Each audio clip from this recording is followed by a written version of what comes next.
failures. I had to blame myself because there was nobody else. This was back at when we were at the front door of Sam's Club, and we didn't even have a podium. We didn't have, a nice, warm, cozy spot inside to talk to people. We had to get them at the front door. You had 10 seconds of impulse to stop people. And I realized if you suck at stopping people, nobody's going to look your way. Nobody's going to talk to you. So that kind of developed my skill set early on. And then time went on. Smart Circle started to get more contracts. We ended up getting Costco. And I ran Sam's for a while. And I was very good early, but it was just me. And I thought that I was Superman and I can do everything by myself. And then I realized, okay, well, we need to hire some people. I hired my first person. He was trash. It was bad. And then I'm like, okay, well, I'll rather stay solo. Then I did that again for a while. And then I had my first winter as an owner. So I guess I hired somebody maybe my first October, fired them, went solo. And then by January or December, the weather was just so bad. I was like, I can either stay here and just suffer, or you know what, I'll hit the road.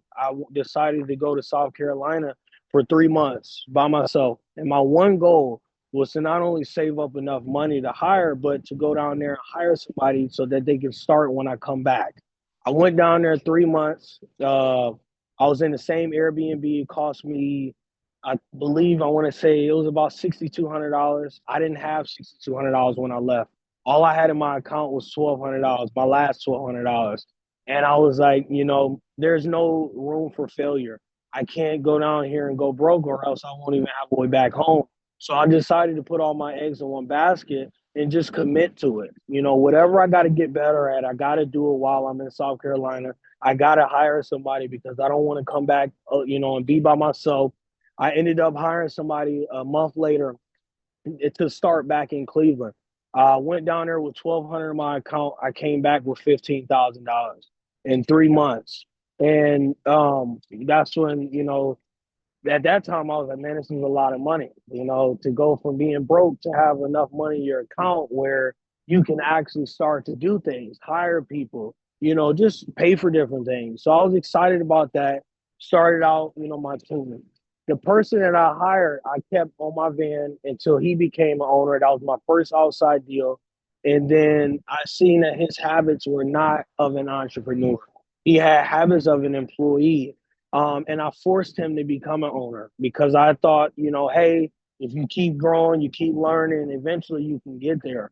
And that was my biggest lesson at that time is everybody can't be an owner. Everybody can't be an entrepreneur because there's so many things that happen in life where if you don't have a strong mindset, you will not survive. I've been doing this 3, 4 years and I've seen a lot of people come and go. And a lot of times it comes down to our habits, our mindset, and then our team. So if you have a bad team, it becomes very hard. You do 10,000, more work than if you had a good team and things become easier. But to be honest, I suck at identifying the moment when I should let people go. So I kept people, I forced them to try to get ahead. I poured too much money, payroll sucked. I just believed in people way too much. And then, as time went on, I got better. I used to do my own interviews. This was back before we even had like the recruiting teams. I did all my own interviews. I was in a relationship at that time. So people who have partners who, may not understand, I just kept saying it, I'm going to get there one day. I'm going to get there one day. Just rock with me. Don't give up. And I did interviews every single off day from probably 8 a.m. to, probably 3, 4 o'clock in the afternoon. And then I'm tired. Maybe we can't have date night tonight. I'm tired as shit. We got to, I got to go to sleep. And then it got hard, and having the right person in your life is very important. But also understanding your own goals is even more important because if you don't understand where you're trying to get, it makes it hard to continue doing that when things are not going in the way that they should. So, I went through that. Deaths in family, anything you can imagine. But I started to realize that I had to stop putting the blame, on others of why we suck. And I had to take accountability and find the right people. So I switched things up, got a, recruiting service that took some time. it allowed me to have more time to focus on my sales. Okay, we still suck. Okay, I got the wrong people. We need to fire this person. Not after 5, 6 months. We need to fire him within the first, we need to fire him and let him go quick. And that was hard for me because I always want to see people win.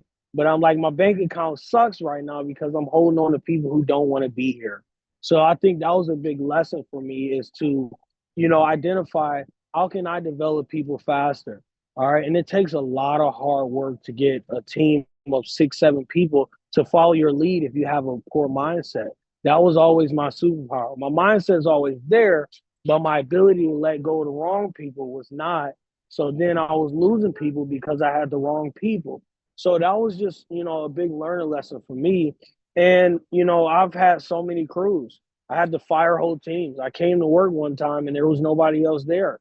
And instead of saying, oh, I'm just not going to work today, I called whoever I can call, flew them in. If I had to pay them extra to come help me out, that's what I was willing to do because I knew if I was able to just keep going, keep grinding, eventually I would get good enough to keep a good team.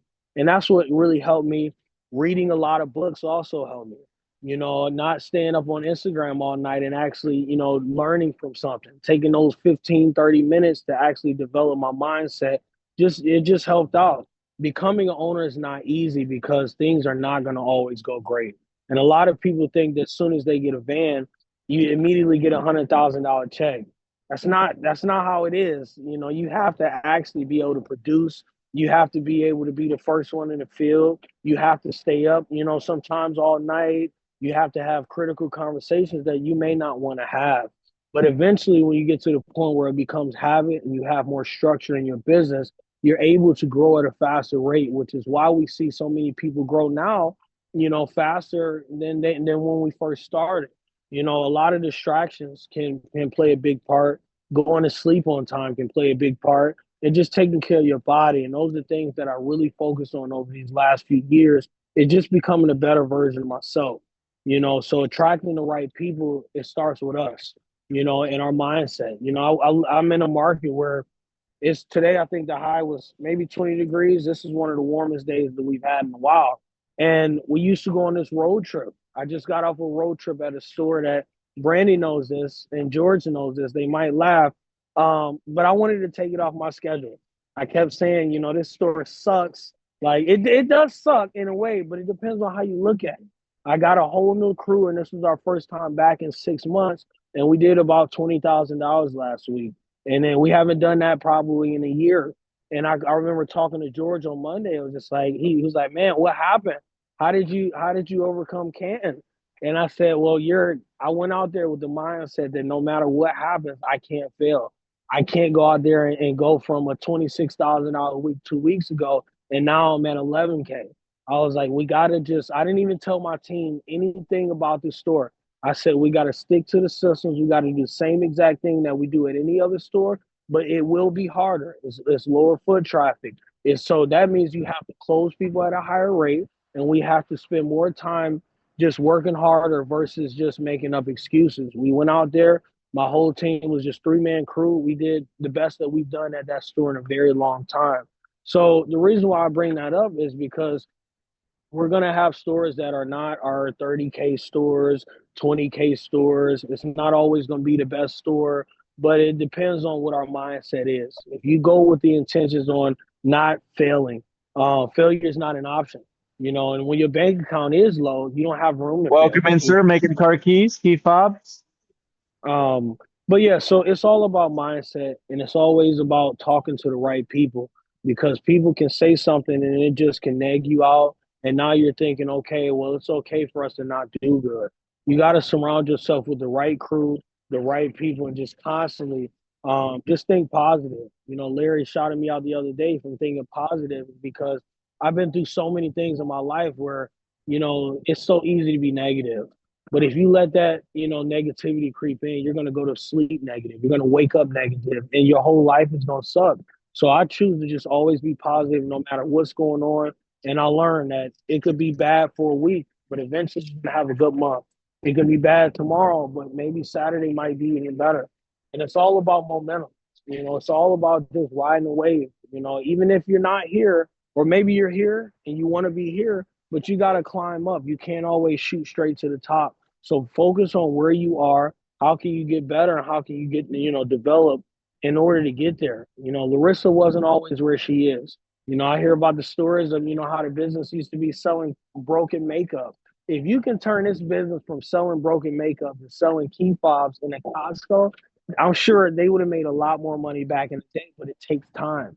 Larry and George have been through a lot to get us in this position, but it takes time. Back in the 90s, we didn't have the resources that we have now. And then in 2050, we're going to have even more resources, but we're not there yet. So you all got to focus on where your feet are Okay, and what's up? focus on how can you improve and get to the next step.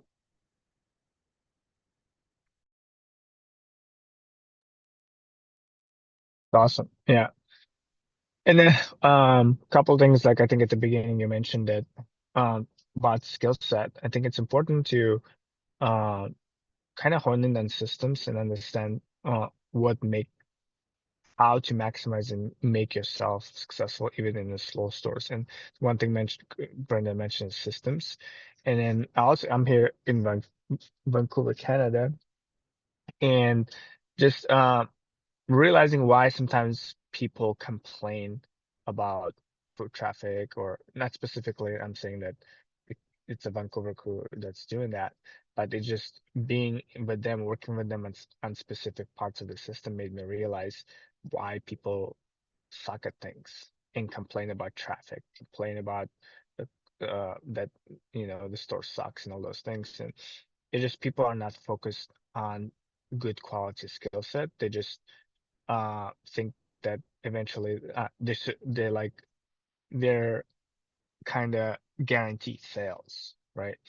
So what I mean by that is, for example, over here in Vancouver, we work on intros, and a lot of their intros were mass intros, right? So, hey, making car keys and key fobs, and there was no one-on-one connection intros. There was no specific skill set that's focused on getting person's attention and stopping them, right? Because a lot of times, guys, right now we live in this world where everyone is selling to us. Like, you go on the radio, you have ads, you go on TV, you get ads, you pay for Netflix, you get ads, you pay for YouTube Premium, like you don't get ads, but you watch the video, within the video, there's sponsorship ads, right? You go on Instagram, every single guru sells you something. So, and you constantly get bombarded with sales. And then when you're inside the store, like you are also trying to like engage with people and then do some sales. But people already have this mindset of like, oh, they're gonna send me something, they just shut their brain down and then they treat it as a white noise and they don't even interact with you. So your ability to really master intros and then ability to connect with people, to engage, to stop them and get more talk tos is what's gonna really get you to be really successful in this business in terms of sales. And that made me, and I realized that this week is just like, man, like everyone needs to work on the intros because we're just so spoiled that we're not even working on our skill set to be good at interacting with people. Uh, Ramon Kineme, John, I got it. Um, and we're just so spoiled that Costco has so much traffic, right? And then we can afford to not be good. We can just be like, hey, making car keys. Hey, making car keys, duplicating car keys. We just can do mass intros, and then maybe one person bites, and then we get a sale, and then somehow we hit the 20K, right? Or we in the store that is just so massive, and like it has above average foot traffic, and we're there for 3 weeks. We go to the next store, same thing, good store, high traffic. In 6 weeks we develop this habit of it's just okay to do mass intros, right? And then the sales will come. But that type of approach is really anyone can do that. Even new person can do that. But your ability to stop people engage and get actual definite no's versus being ignored and not even acknowledged is the skill set. Right. So that's what worked on in Vancouver on first day I got here, and then numbers doubled. Right. Yesterday we I think we slacked a little bit. So today we're gonna definitely pick it up, do much better. But I think that's when Brendan said that, is also kind of like, yes, he's so right. Like we got to do these things and actually work on skill sets and improving and actually track the talk tos versus just like, hey, I'm talking to everyone, right?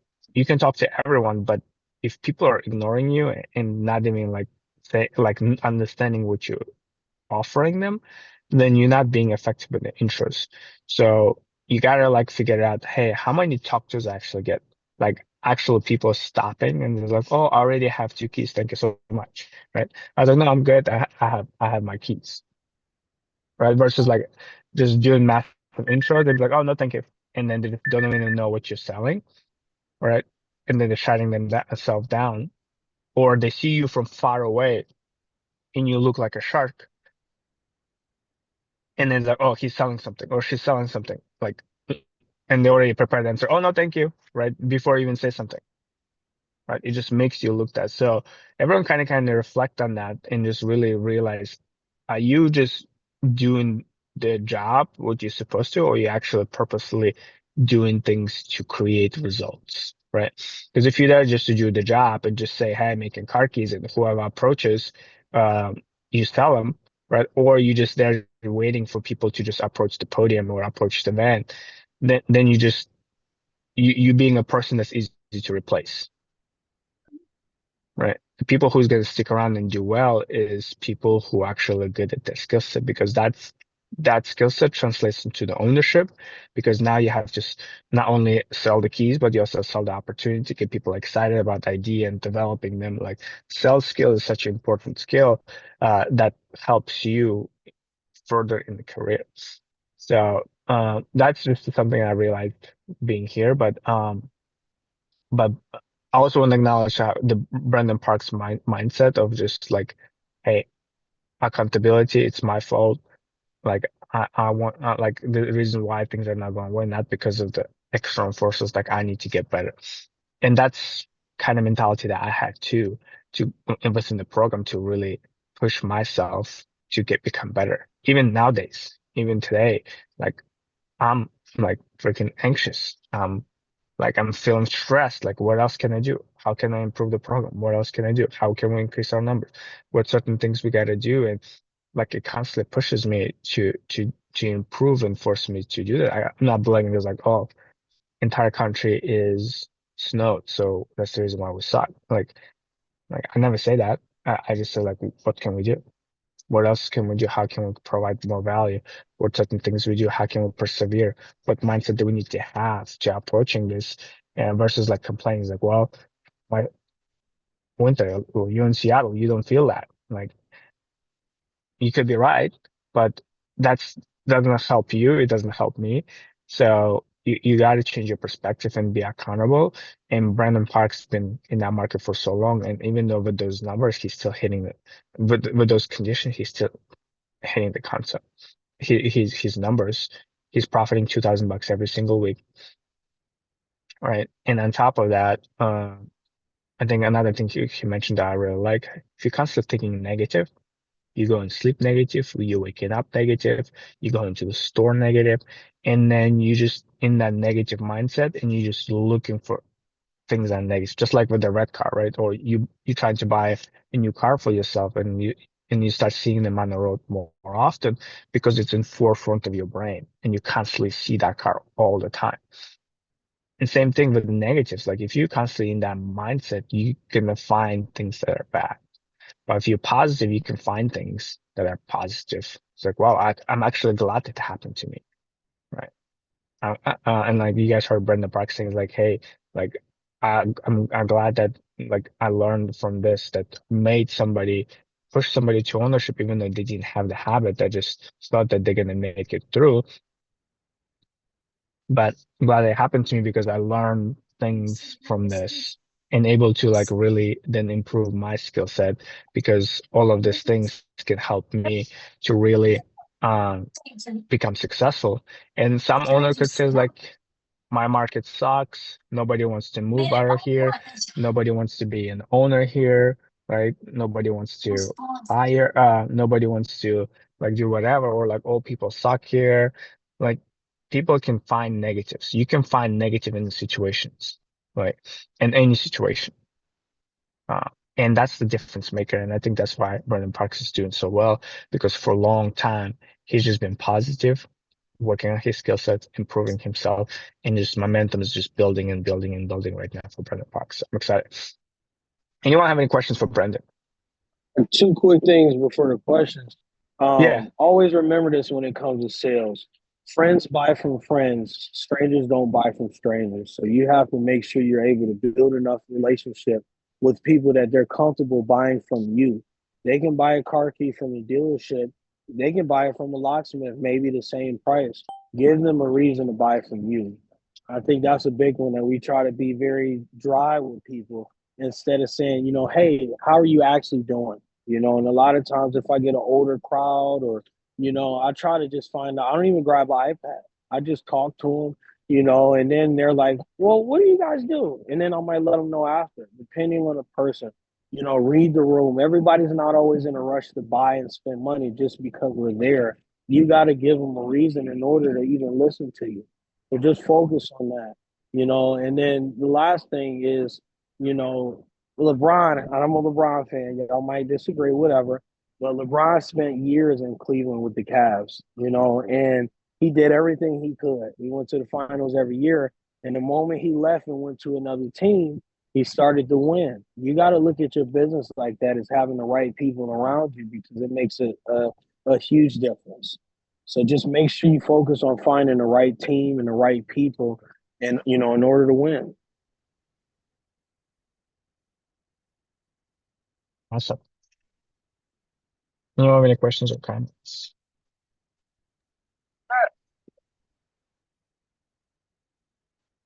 So Brandon, I want to ask you, when you're going through a rough patch, what do you do to pull yourself out of that? Like as far as your sales, Sales, I mean, just ups and downs with the business. um, I think a big thing for me is to figure out why we're not doing well. So if it's sales, a lot of times all I gotta do is look in the mirror, and I always have this mentality of if we're not hitting 20K, where am I start with myself, because as owners we suck too sometimes, so I don't get down on myself, but I figure out, okay, am I far off? If I'm far off, chances are my people are far off, so look in the mirror and figure out how can I improve and can I give that same advice to somebody else to do better. And then I also look at, okay, um, let's say it's financial, let's say it's, my people are developing. I send them somewhere else because sometimes chances are I can say the same thing over and over again, but maybe they need to hear it from somebody else. And then they come back and say, oh, you were right. I get it now. Okay, send them somewhere else. Let's say that's not working and we just suck. Um, I say positive because everything is not going to always go great. And if you stay positive, chances are you're going to at least do two, three more keys than you would if you were being negative. So it's just all about, mindset. And then call out to other people, network. I think that's my superpowers. I got 100 other people I can call, and chances are some people might say, well, I'm going through the same thing, but somebody's also going to say I'm right next door in the same similar market, and then I'm going to ask. Okay, I call Roger. He had a little feedback. I called. I talk to Kevin every day, and he's in a whole different market, but it still helps me because chances are he might drop one gem that helps me. Yurik might drop one gem that helps me. And if I put three, four good advice together, it's going to help me improve. So network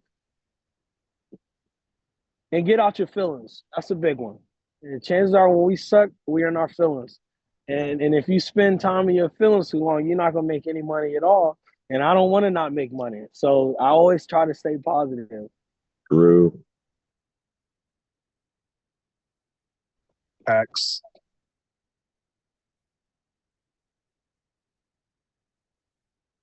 It's 100%. Questions? Anyone have any questions or comments? Hey, VP, it's Odell. I had a question about, well, for any new owners, is there anything that you wish you knew that when you first started that first van that you know now that you wish you could go back and tell yourself? It doesn't have to be like something motivational. It could be something like logistical too, or something like weird. And I hope you're doing well. I think for me, save money. And even if you're saving money, save more money. And prepare for things to not always go well. And that costs money. So always preparing for things to not go well and just be very smart about your money, your spending habits. I've spent some money. You know, I've gotten kind of what I wanted. Um, and sometimes you just have to postpone the instant gratification of buying a nice thing or, you know, eating out, you know, just kind of always focus on your goals. You got to realign your goals. For me, that's what I wish I would have, because I was good for a long time, but I didn't realign my goals. So I stayed good at where that good is, but there's new levels to everything. So always set new heights. That would be something that I wish I would have done from an early age. I mean, from an early point in my career.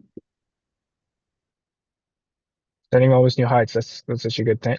Yeah, because I think a lot of people have their goals set just to ownership.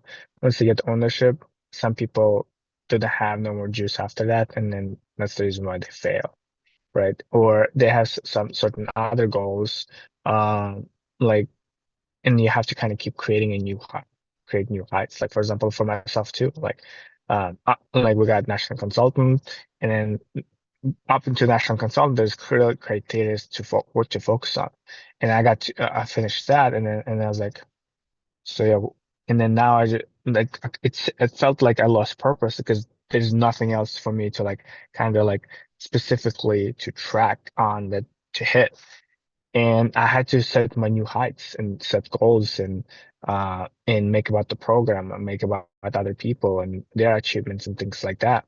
And I have to kind of create my own new set of goals to kind of push myself and find this new energy to show up every single day, push myself, work harder, put in the 80 hours a week, do all the one-on-ones and do all those things to really develop the program.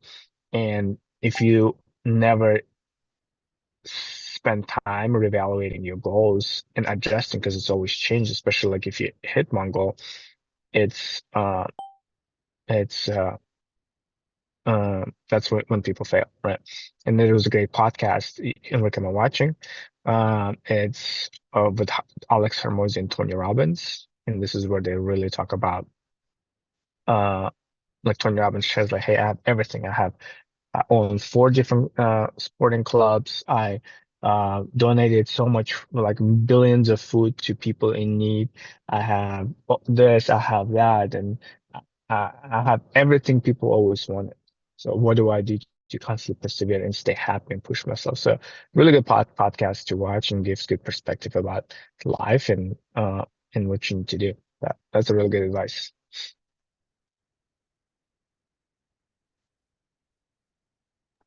Cool. Copy. Thank you. Well, yep. I think we're past our time, unless somebody else has a question, the last one. If not, thank you so much, Brendan. This is a great call, and I think everyone should learn, take a page out of this, and understand that it's a path, it's hard, and you got to develop yourself. Nobody is born with the right skill set to just come in and just jump into the top, just like Brendan said. You gotta skip your way to the top.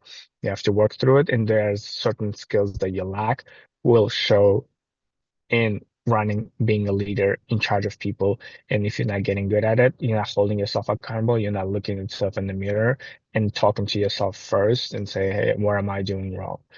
Then you're never gonna grow. You're just gonna be hitting the same results, doing the same thing over and over and over, and you're never gonna get to the top. So understand its skills, its repetitions, it's improving yourself, reading books, networking, applying things, trying it again, failing, improving again, and it's a path. It takes time, and if you have the right mindset, you will get there. Cool. Everyone have a great weekend. Let's crush it, and let's bring that BP energy to the field. Talk to you guys later. Thanks for sharing your story, BP. Thanks, Jordan.